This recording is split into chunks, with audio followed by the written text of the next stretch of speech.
Buenos días y bienvenidos a mundodesconocido.com. Aquí estamos otra vez con todos vosotros y con la pizarra a nuestras espaldas.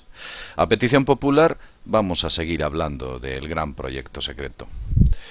En el anterior videoprograma os dijimos que parecía que había un montón de dinero que estaba desapareciendo.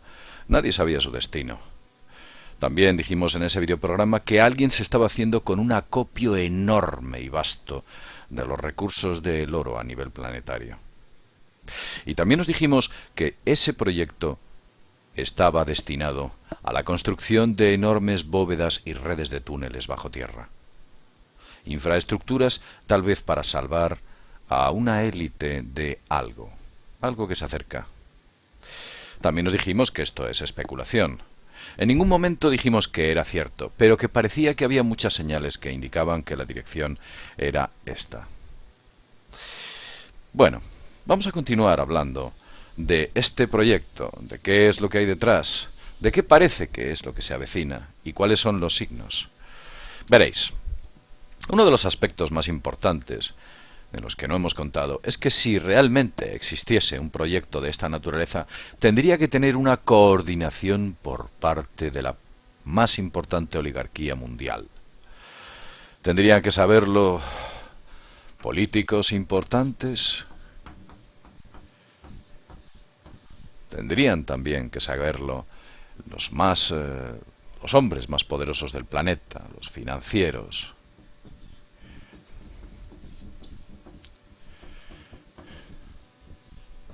Importantes empresas técnicas tendrían que estar detrás, a un gran nivel. Industria. La industria también debería saberlo. O los hombres más importantes de la industria. Por supuesto, la nobleza vinculada a la oligarquía y al poder mundial a lo largo de la historia sigue manteniendo su poderío a un gran nivel. La nobleza estaría informada.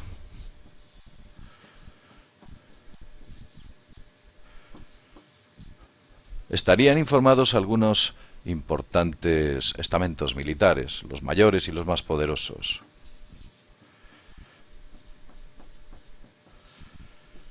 Y por su aspecto técnico y por supuesto mediático, debería haber en ese equipo de gente que supiese toda esta información grandes hombres de los más media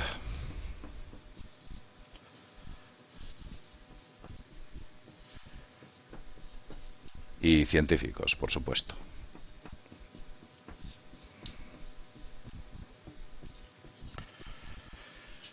Debería haber un grupo que coordinase todo esto.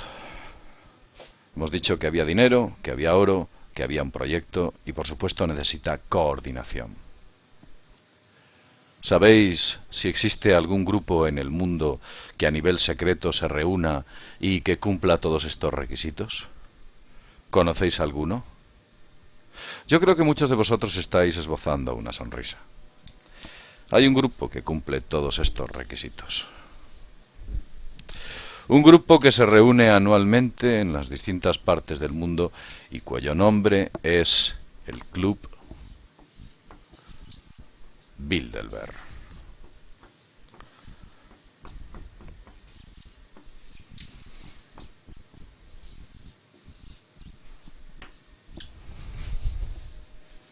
Sí, aquí está.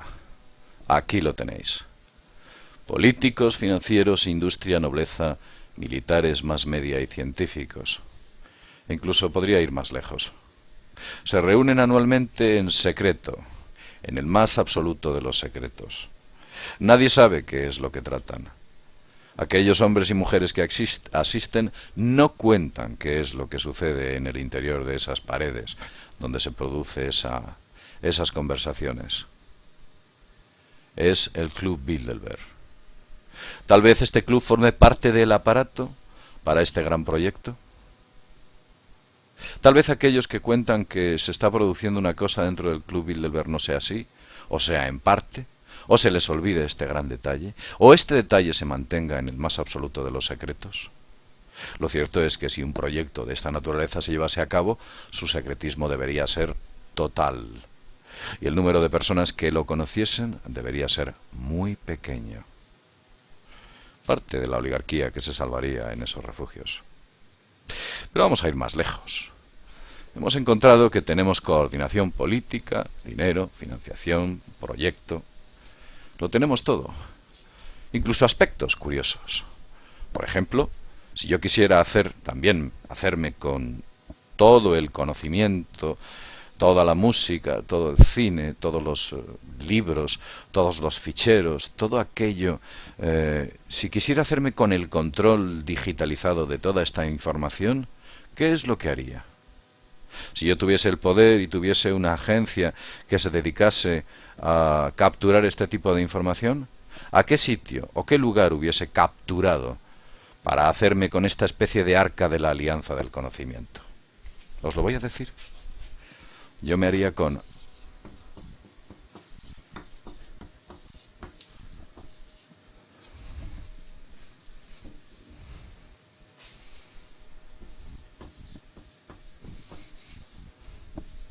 Megaupload. Ahí estaba todo. O ahí está. Toda la información aglutinada en Megaupload. Cuando el FBI toma Megaupload y se hace con el control de sus enormes y vastas bases de datos, deteniendo a .com sin una sólida capacidad para poder detenerlo, sin unas sólidas pruebas que demuestren que está cometiendo un delito. Su objetivo, el objetivo del FBI, era única y exclusivamente hacerse con el control de Megaupload. Ha pasado el tiempo y mal andará el señor .com para entrar en la cárcel. Pero lo que realmente tendrá difícil el señor .com es de recuperar su viejo Megaupload, donde se albergaba toda esa información, una especie de arca de la alianza que ha sido saqueada también. Otro dato más. ¿Desde cuándo podrían llevar este proyecto en marcha? Mucho tiempo, por supuesto. Entonces, tendrían que estar haciendo prácticas de este tipo de prospecciones y de excavaciones a gran escala desde hace mucho tiempo. Os contaré algo. Os hablaré del proyecto GNOME. El proyecto GNOME se llevó a cabo el 10 de diciembre del año 1967, concretamente en Carlsbad, California. A 1184 metros de profundidad se excavó un túnel. De esta manera. Esta era la zona, la superficie de la zona de Carlsbad. Vamos a dibujar aquí una serie de cuestiones para que os hagáis una pequeña idea de que esa es la superficie. Disculpad por este dibujo tan burdo. Se cavó un enorme agujero a 1184 metros de profundidad y con una longitud de 1116 metros. De esta manera. Un largo túnel. Al final del túnel se instaló un dispositivo con una capacidad de 3 kilotones de potencia. Aquí, en este punto, en lo más profundo de la Tierra, a más de 1 kilómetro de profundidad. Ese dispositivo de 3 kilotones de potencia se hizo estallar, se hizo explotar. Os daré un dato. 3 kilotones equivalen, o son igual, a 3000 toneladas de TNT, trinitrotolueno, una sustancia muy explosiva. 3000 toneladas de trinitrotolueno se hicieron explotar a esta profundidad, evidentemente con un artefacto atómico. Este artefacto, cuando deflagró, produjo una enorme cavidad circular, exactamente así, aquí, una inmensa cavidad, como podéis ver. Os voy a enseñar un gráfico del proyecto GNOME, donde se ve claramente cómo es.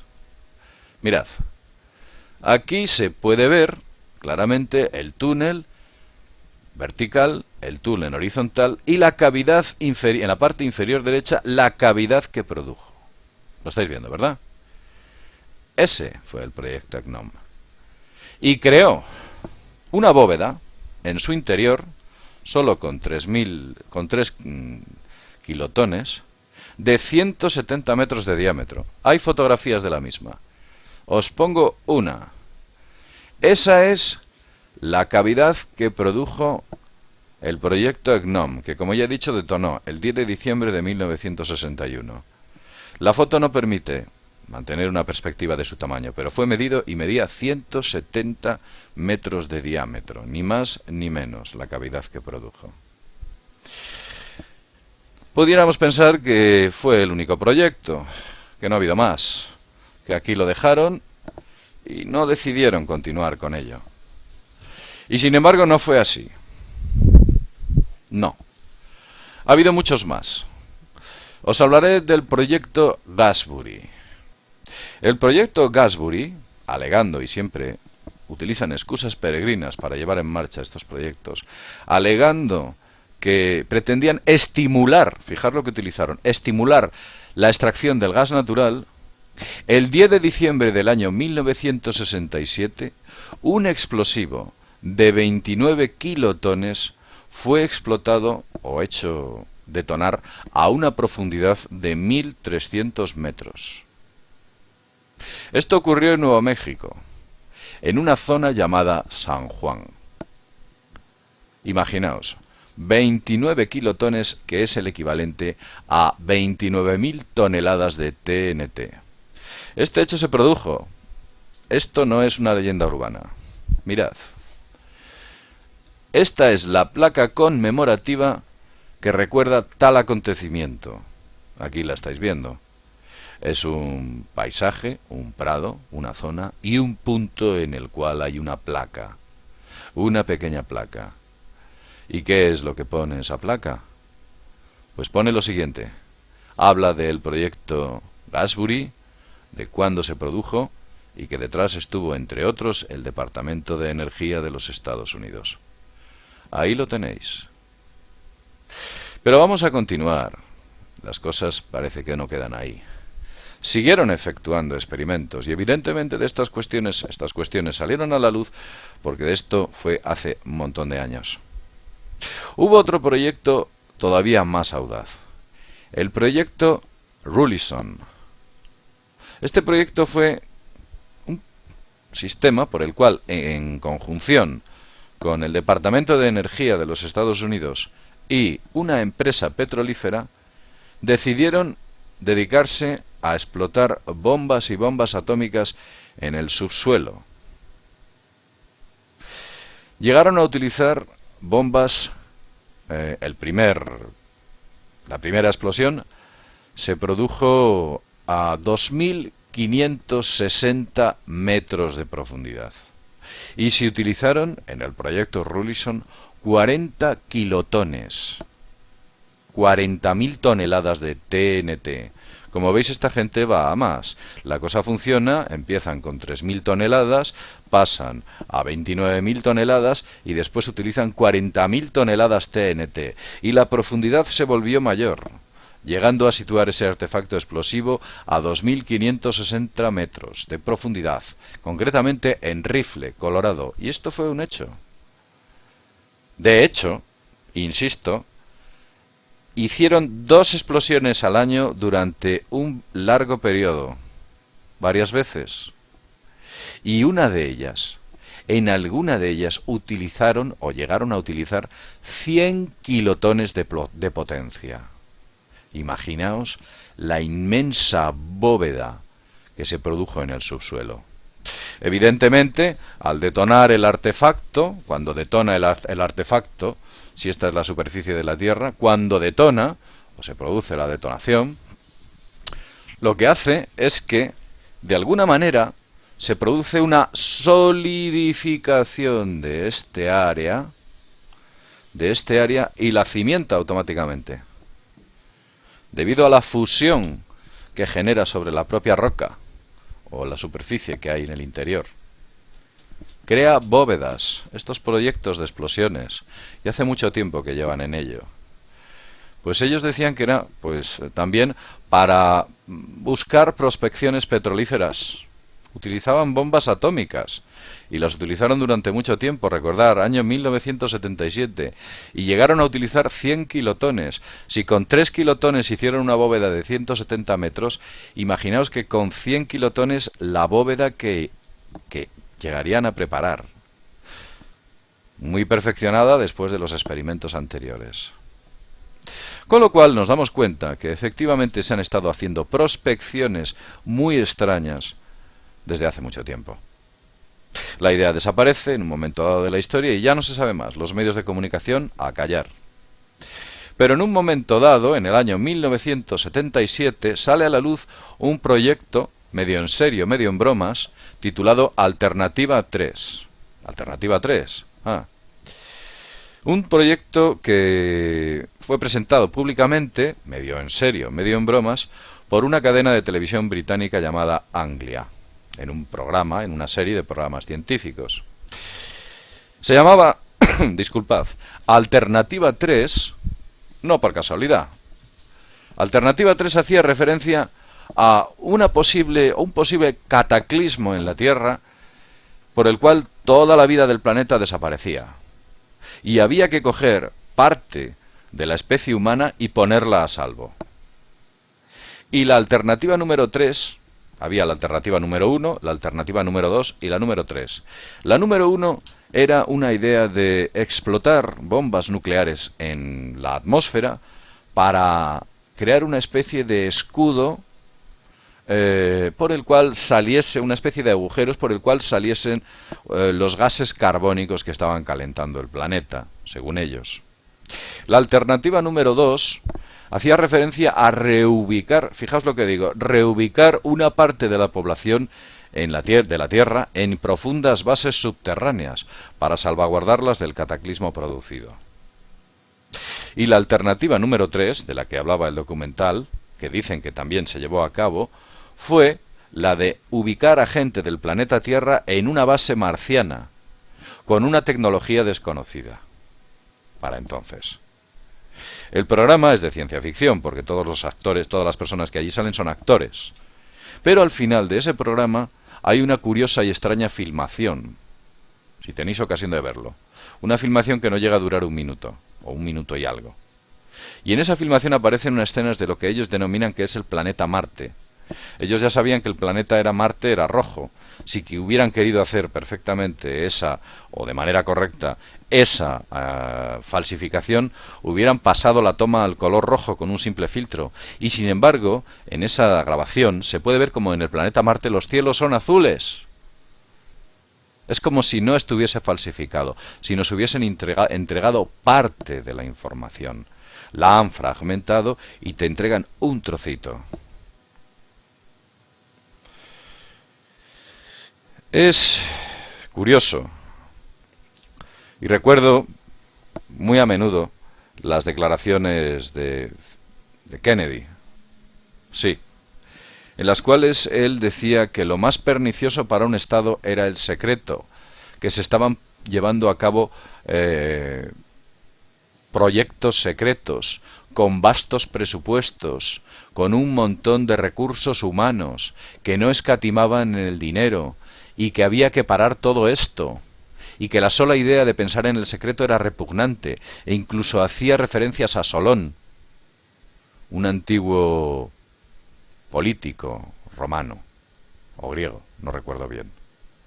Sí, y antes de que el propio Kennedy hablase de esto, que por cierto, este discurso lo dio muy poquito antes de ser asesinado en Dallas, en 1963, antes, el anterior presidente Eisenhower dijo lo mismo.